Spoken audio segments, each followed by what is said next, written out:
unusually longer than the usual Leadership Summit trip that we have. But this is something really very special because aside from the Leadership Summit, we have the One More Chance. Malaking tulong so far yung One More Chance kasi binigyan na lang chance yung mga matatagal na rin sa USANA na magkaroon ulit ng incentive. At the same time, mga bago, mapili nila kung anong meron ng USANA. The One More Chance Leadership Summit in Korea has been such a memorable and meaningful experience. The summit was full of inspiring lessons from amazing leaders.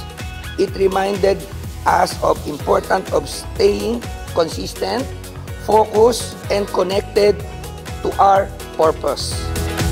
So thank you, USANA, for this wonderful experience. So iba naman. I-compare ko yung 2023 at saka ngayon, mas bongga ngayon. Every year, walang mintes, lagi akong nasa Leadership Summit. And this is not just my favorite travel incentive ng USANA, but through the years, no, nakita ko talaga how we are also blessed with our associates. All of you are really very participative, very excited. No, talagang sobrang kayo din po yung nagpaganda ng travel na to.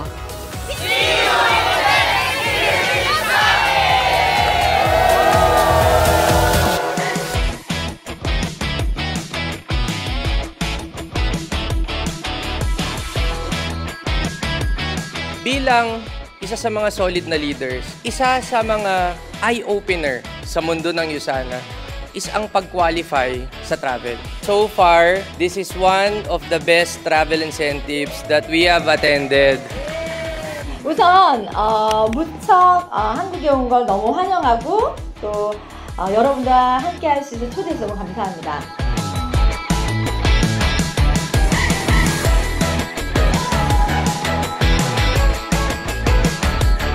When you enjoy Leadership Summit, we want you to set a goal. How many of my downlines will come next time? So the Leadership Summit, one more time, the number of qualifiers should be bigger and bigger each time. What makes difference the travel with USANA is at home ka. And I'm so thankful with this travel for the last few days. It validates everything, all our learnings and teaching from our mentors in Visayas that may forever sa USANA.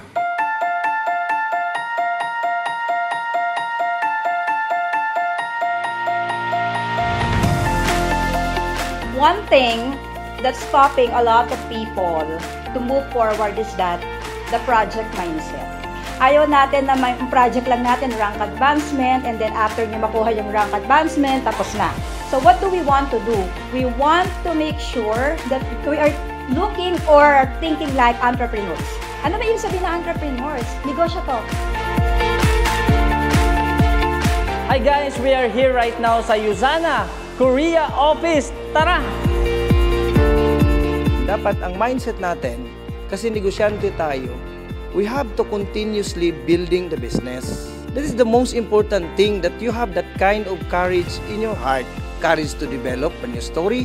Courage to continue to lead no matter what.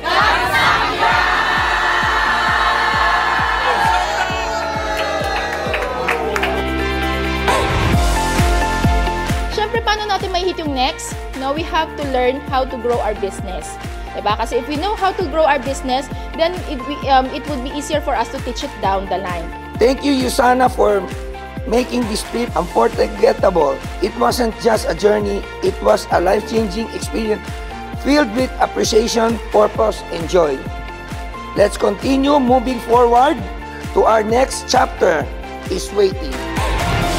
I hope that this will not be the last for those first-timers.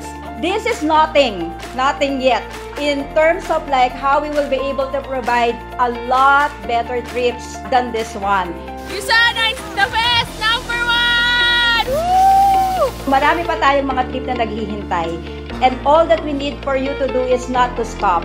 Be the best! Leadership Summit Qualifier!